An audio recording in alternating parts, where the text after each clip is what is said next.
بڑے بڑے طاقتور دشمن معمولی سے نقصان کے اوپر بھی دل چھوڑ جاتے رہے،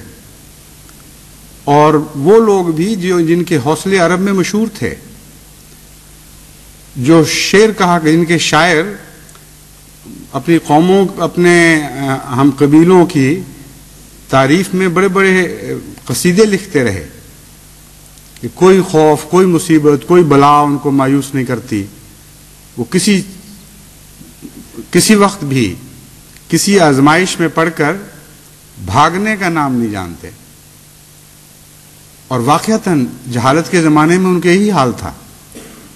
لیکن قرآن کریم کا یہ فیصلہ بہرحال اٹل فیصلہ تھا، اس نے لازماً پورا ہونا تھا۔ چنانچہ بڑے بڑے بہادر، ان کے بڑے بڑے عظیم قبائل سے تعلق رکھنے والے لوگ جب اسلام کے لشکروں کے مقابلے پر آئے ہیں تو اپنی ظاہری عظمت کے باوجود، اپنی عددی برتری کے باوجود، اپنی فنی صلاحیتوں میں فوقیت رکھنے کے باوجود، جب ذرا سا ان کو شکست کا احساس پیدا ہوا تو اس طرح میدان چھوڑ کر بھاگے ہیں کہ گویا ان کے پاؤں ہی نہیں تھے کبھی۔ نہایت ہی ذلیل بزدل قوموں کی طرح انہوں نے نمونے دکھائے ہیں۔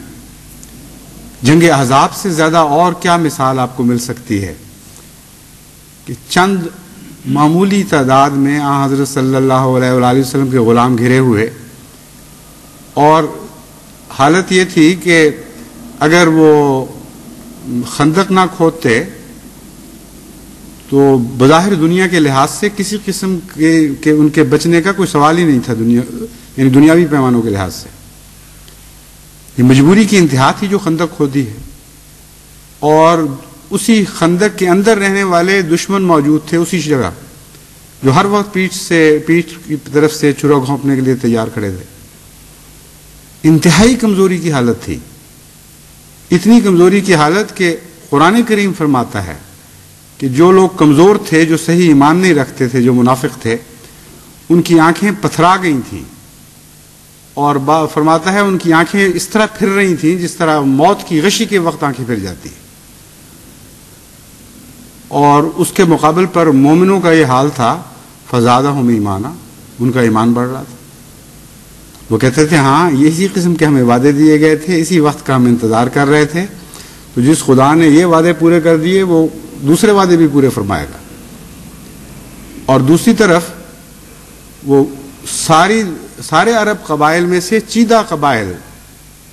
میں سے بڑے بڑے چوٹی کے جوان اور بڑے بہادر لوگ جو مدینے کو گھیرے ہوئے تھے، ایک معمولی سے واقعہ سے ان کے اس طرح پاؤں اکھڑے ہیں اور اس افراتفری سے وہ بھاگے ہیں اس جگہ سے کہ روایات میں آتا ہے کہ بعض جنگجو اپنے اونٹوں کے گھٹنے کھولنا بھول گئے اور سوار ہو کر ان کو اتنا مارا بھگانے کے لیے کہ ادموا کر دیا، لیکن وہ اونٹ بھاگ ہی نہیں سکتا تھا کیونکہ اس کے گھٹنے بندھے ہوئے تھے، اور بعض سواریوں کو باندھا ہوا تھا، ان کو بھگایا، جب وہ نہیں بھاگی تو ان کو خود اپنے ہاتھ سے مار دیا غصے میں آ کے۔ ہر طرف بھگدڑ، ہر طرف افراتفری مچ گئی تھی۔ آنن فانن ایک بہت ہی عظیم الشان لشکر جو 10,000 سے زائد کی تعداد میں تھا، وہ آدھی رات کے وقت بھاگنا شروع ہوا ہے، اور صبح کی سفیدی سے پہلے پہلے اس کا کوئی نام و نشان سوائے ان کھنڈرات کے جو ایسے لشکر پیچھے چھوڑ جایا کرتے ہیں باقی نہیں بچا تھا۔ اور بڑے بہادر لوگ تھے، کوئی نہیں کہہ سکتا کہ عربوں میں بہادری نہیں تھی۔ ایسے ایسے شاندار قصیدے انہوں نے اپنے جنگی کردار کے متعلق لکھے ہیں کہ فخر کے ساتھ انہیں خانہ کعبہ میں لٹکایا گیا تھا، سنہری حروف میں لکھا گیا تھا، لیکن قرآن میں جو اللہ تعالیٰ نے تقدیر بیان فرمائی ہے وہ اٹل تھی، اس نے بہرحال پورا ہونا تھا۔ اس لیے دنیاوی جتنے بھی طبی محرکات ہیں وہ ناکام ہو گئے، قومی محرکات سارے ناکام ہو گئے، اور کفر اور ایمان میں جب قومیں بٹی ہیں تو کفر کے مقدر میں بزدلی، بھاگنا، مایوس ہونا اور غم کے سے کلیتاً مغلوب ہو جانا، یہی لکھا گیا۔ اور انہی لوگوں میں سے تھے وہ جو ایمان لائے تھے، اور ان میں سے کمزور حصہ تھے۔ اور قرآن کریم سے بھی ثابت ہے، تاریخ بھی اس کی گواہ ہے کہ ان بڑے لوگوں میں سے پہلے نہیں آیا حضرت صلی اللہ علیہ وسلم کے پاس، بلکہ چھوٹے اور کمزور لوگوں میں سے، جن کو وہ اپنی نظر میں ارذل سمجھا کرتے تھے، اور ان کے اندر خدا تعالیٰ نے وہ کردار ایک پیدا کر دیا کہ ان کو غم بھی حوصلے عطا کرنے لگا، ان کی خوشیاں بھی ان کے دل بڑھانے لگیں، ایک بالکل نئی قوم وجود میں آئی ہے۔ تو آج جماعت احمدیہ جس دور میں سے گزر رہی ہے، یہ وہی حضرت اقدس محمد مصطفیٰ صلی اللہ علیہ وآلہ وسلم کے اولین غلاموں کا دور ہے جو دہرایا جا رہا ہے۔ آخرین کا زمانہ آپ نے پایا ہے، لیکن مومن اور کافر، ایمان لانے والے اور کفر کرنے والوں کی صفات اسی طرح ہیں، ان میں کوئی تبدیلی نہیں۔ چنانچہ اللہ تعالیٰ کا سلوک بھی بالکل اسی طرح ہے۔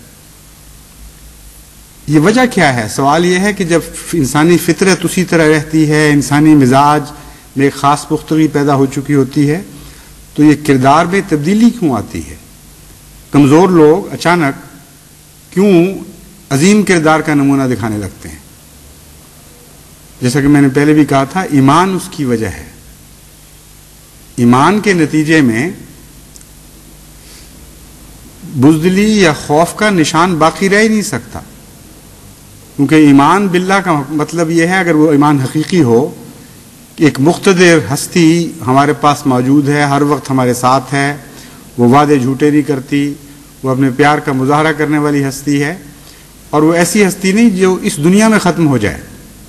اس دنیا کی بھی مالک ہے۔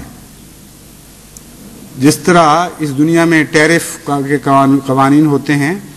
اور ایک ملک سے دولت دوسرے ملک میں منتقل نہیں ہو سکتی، تو ایک خوف رہتا ہے کہ اس ملک میں انقلاب آ جائے گا تو وہاں جا کے کیا کریں گے۔ لیکن خدا تعالیٰ کی ہستی ایسی ہے، اور ایمان مومن کو یہ بتاتا ہے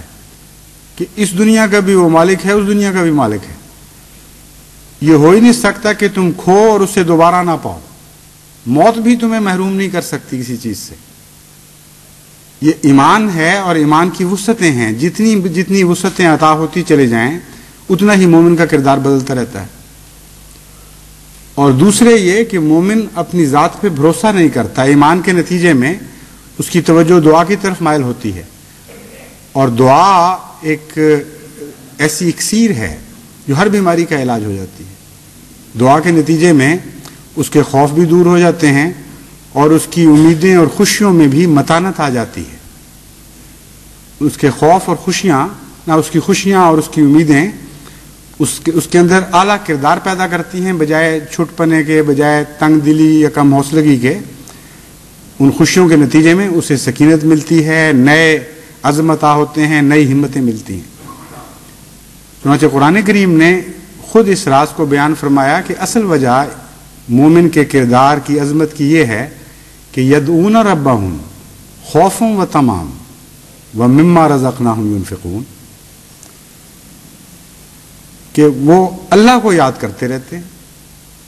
یدعون ربہم، ہر وقت خدا کو بلاتے رہتے ہیں، خوفا و طمعا، خوف کی حالت ہو تب بھی وہ خدا کو بلاتے ہیں، طمع کی حالت ہو تب بھی خدا کو بلاتے ہیں۔ اور ایمان کے نتیجے میں جس ہستی کی عظمتوں کو وہ پہچان جاتے ہیں،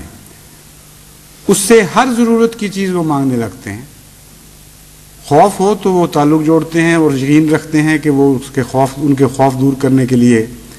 ان کی طرف آ رہا ہے، بلکہ بسا اوقات یوں نظر آتا ہے جیسے دیکھ رہے ہوں اس کو اپنی طرف آتے ہوئے۔ اور جب خوشیاں عطا کرتا ہے، نعمتیں عطا کرتا ہے، امیدیں بنتی ہیں، تو پھر بھی وہ رب کو بلاتے ہیں اور کہتے ہیں ہم نے اپنی طرف سے کچھ بھی نہیں پایا، تو نے عطا کیا ہے، اور تو ہی برکتیں عطا کرے گا تو یہاں میراث آئے گا، ورنہ راس بھی نہیں آئے گا۔